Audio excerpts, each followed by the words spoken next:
Assalamu alaikum everyone. Ashray Zulhijjah, the first 10 days of Zulhijjah.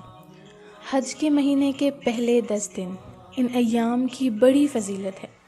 تو انشاءاللہ آج کی ویڈیو میں ہم ان 10 دنوں کی فضیلت دیکھیں گے اور اس کے بعد یہ دیکھیں گے کہ ہمیں ان دنوں میں کون کون سے اعمال کرنے چاہیے. یہ بہت ہی افضل اور عظمت والے ایام ہیں. حضرت عبداللہ بن عباس رضی اللہ تعالیٰ عنہ سے مروی ہے کہ نبی کریم صلی اللہ علیہ وسلم نے ارشاد فرمایا، اللہ تعالیٰ کے نزدیک کوئی دن ان 10 دنوں سے زیادہ افضل نہیں ہے اور ان میں کیے جانے والے اعمال سے زیادہ کوئی عمل اللہ تعالیٰ کو محبوب اور پسند نہیں ہے. ذوالحجہ کے اعمال کا سب سے زیادہ محبوب ہونا. نبی کریم صلی اللہ علیہ وسلم نے ارشاد فرمایا، کوئی دن ایسے نہیں جن میں کیے جانے والے اعمال صالحہ اللہ تعالیٰ کے نزدیک ذوالحجہ کے 10 ایام سے زیادہ محبوب ہوں. لوگوں نے دریافت کیا کہ یا رسول اللہ، کیا اللہ کے راستے میں جہاد بھی ان اعمال صالحہ کے برابر نہیں؟ آپ صلی اللہ علیہ وسلم نے ارشاد فرمایا، ہاں، اللہ کے راستے میں جہاد کرنا بھی ان کے برابر نہیں. ہاں، مگر وہ شخص جو اللہ کے راستے میں اپنی جان و مال لے کر نکلا ہو اور کچھ بھی واپس لے کر نہ آئے. اس عشرے کے ایک دن کا روزہ 1 سال کے روزے کے برابر ہے.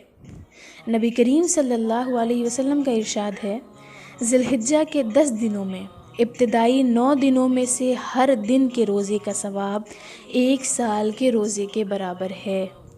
ایک روایت میں ہے کہ ان 10 دنوں میں کیے جانے والے عمل کا بدلہ 700 گنا بڑھا دیا جاتا ہے.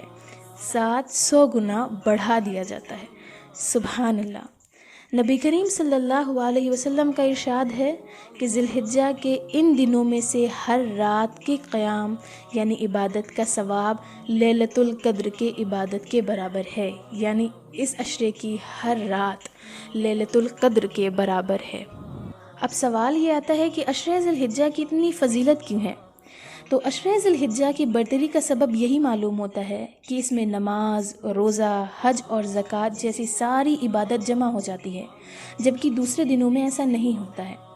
اس مہینے میں ہمارا دین مکمل ہوا. صحابہ نے گواہی دی، اللہ کے نبی صلی اللہ علیہ وسلم نے اللہ کو گواہ بنایا اور اللہ نے بھی قرآن میں دین کے مکمل ہونے کی گواہی دی. So now, after knowing all these things, we must realize that we can't take these days just for granted. In fact, we have to utilize this time very wisely. تو چلیے اب ہم عشرہ ذوالحجہ میں کیے جانے والے کچھ مسنون اعمال کے بارے میں دیکھتے ہیں. تو ذوالحجہ کی شروعات ہوتی ہے چاند دیکھنے سے، isn't it? So the very first thing we can do is کہ چاند دیکھنے کی دعا پڑھیں. یہ ہمارے نبی صلی اللہ علیہ وسلم کی سنت ہے. نمبر 2، بال اور ناخون کاٹنے سے پرہیز کریں. ہمارے پیارے آقا صلی اللہ علیہ وسلم نے ارشاد فرمایا، جب تم ذوالحجہ کا چاند دیکھ لو اور تم میں سے کسی کا ارادہ قربانی کرنے کا ہو تو اسے قربانی کرنے تک اپنے بال اور ناخون کو کاٹنے سے احتراز کرنا چاہیے. نمبر 3 از کثرت ذکر. وَلَذِكْرُ اللَّهِ اکبر.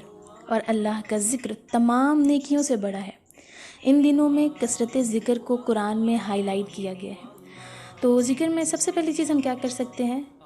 تکبیر تشریق، اللہ اکبر اللہ اکبر، لا الہ الا اللہ واللہ اکبر وللہ الحمد. ذوالحجہ کی پہلی تاریخ سے لے کر 13 تاریخ کی نماز عصر تک یہ تکبیر کثرت سے پڑھیں. ان 10 دنوں میں حضرت عمر رضی اللہ تعالیٰ عنہ اور حضرت ابو ہریرہ رضی اللہ تعالیٰ عنہ تکبیر پڑھتے ہوئے بازار نکل جایا کرتے تھے اور پھر لوگ بھی ان کے ساتھ ساتھ کہنا شروع کر دیا کرتے تھے. So what we have to do is ذوالحجہ کی پہلی تاریخ سے لے کر 13 تاریخ کے نماز عصر تک تکبیر کثرت سے پڑھنی ہے. And we have to also keep in mind کہ 9 ذوالحجہ کی فجر سے لے کر 13 ذوالحجہ کی عصر تک ہر نماز کے بعد تکبیر پڑھنا واجب ہے. اب آتا ہے تیسرے کلمے کو کثرت سے پڑھنا. حضرت محمد صلی اللہ علیہ وسلم کا ارشاد ہے، اللہ کے نزدیک عشرہ ذوالحجہ سے زیادہ فضیلت والے کوئی دن نہیں اور نہ ان دنوں کے عمل سے کسی اور دن کا عمل زیادہ محبوب ہے، لہٰذا تم ان دنوں میں تسبیح یعنی سبحان اللہ، تحلیل یعنی لا الہ الا اللہ، تکبیر یعنی اللہ اکبر، تحمید یعنی الحمدللہ کثرت سے کہا کرو۔ ہمیں اور کیا کرنا ہے؟ استغفار کی کثرت۔ ان اللہ یحب التوابین، بے شک اللہ تعالیٰ پسند کرتا ہے بہت توبہ کرنے والے کو۔ تو جب اب ہم ان چاروں چیز کو کمبائن کرتے ہیں تو ہمیں کیا ملتا ہے؟ تیسرا کلمہ، سبحان اللہ والحمد للہ ولا الہ الا اللہ واللہ اکبر ولا حول ولا قوة الا باللہ العلی العظیم۔ ہمارے پیارے نبی صلی اللہ علیہ وسلم نے ان چار چیزوں کو کبھی نہیں چھوڑا۔ عاشوراء کا روزہ، فجر کی 2 سنت، ہر مہینے کے 3 روزے اور ذی الحجہ کے 9 روزے۔ یہ 9 روزے سنت روزے ہیں، لیکن ہم نے دیکھا نا کہ ابھی اس کا کتنا زیادہ ثواب ہے۔ اس کا ایک روزہ 1 سال کے روزے کے برابر ہے۔ تو اگر ہم ایک روزہ رکھتے ہیں تو ہمیں 365 دن روزہ رکھنے کا ثواب ملتا ہے۔ تو اب آپ کو کیلکولیٹ کرنا ہے کہ اگر ہم نے 9 روزے رکھے تو ہمیں کتنے روزوں کا ثواب ملے گا؟ اچھا، 5 دن ایسے ہیں جن میں روزہ رکھنا حرام ہے۔ یہ 5 دن اللہ سبحانہ وتعالیٰ نے کھانے پینے اور خوشی منانے کے لیے دیے ہیں۔ عید الفطر، عید الاضحیٰ اور ایام تشریق یعنی ذی الحجہ کی 11، 12 اور 13۔ یہ 5 دن ایسے ہیں جن میں ہمیں روزہ نہیں رکھنا ہے۔ ان دنوں میں روزہ رکھنا حرام ہے۔ اور کیا کرنا ہے؟ ہمیں نماز کو اس کے اول وقت پر ادا کرنا ہے۔ جب آپ صلی اللہ علیہ وسلم سے پوچھا گیا کہ اللہ سبحانہ وتعالیٰ کو کون سا عمل سب سے زیادہ پسند ہے، تو آپ صلی اللہ علیہ وسلم نے فرمایا وہ نماز جو اول وقت پر پڑھی جائے۔ سبحان اللہ۔ اور کوشش کریں کہ ایٹ لیسٹ ان دنوں میں ہماری تہجد کی نماز مس نہ ہو۔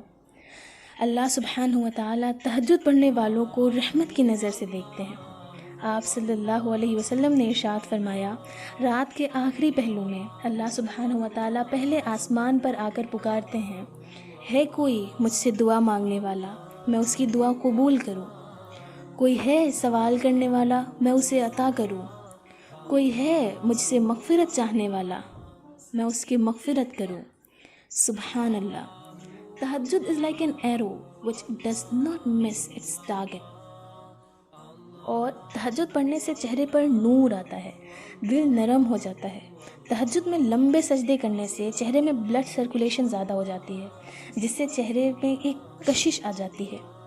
تہجد کے وقت قرآن پڑھنا بہت افضل ہے۔ سجدے میں دعا مانگنا، مغرب کی نماز کے بعد سورہ ملک کی تلاوت کرنا، سورہ سجدہ کی تلاوت کرنا۔ I'm really sorry, I missed a very important point۔ وہ ہے قرآن شریف کی روزانہ تلاوت کرنا۔ ایک پارہ نہیں پڑھ پا رہے تو آدھا پارہ، even if it's 2 رکوع۔ اگر 2 رکوع ہے تب بھی it's well, good, fine, start it۔ at least پڑھنا شروع کریں، انشاءاللہ پھر دھیرے دھیرے you will level up۔ then what's next؟ زکوٰۃ ادا کرنا، صدقے کا اہتمام کرنا اور خدمت خلق۔ It plays a very very important role۔ جیسے فار ایگزامپل ضرورت مندوں کی مدد کرنا، غریبوں، محتاجوں اور مسکینوں کی مدد کرنا، اور رشتہ داروں سے بہترین طریقے سے پیش آنا، وغیرہ وغیرہ۔ So this is it for today's video۔ دعا ہے کہ اللہ سبحانہ وتعالیٰ ہم سب کو کہنے سننے سے زیادہ عمل کرنے کی توفیق عطا فرمائے۔ So I hope it was really helpful and inshallah we'll meet soon in the next video۔ Till then، السلام علیکم ورحمۃ اللہ وبرکاتہ۔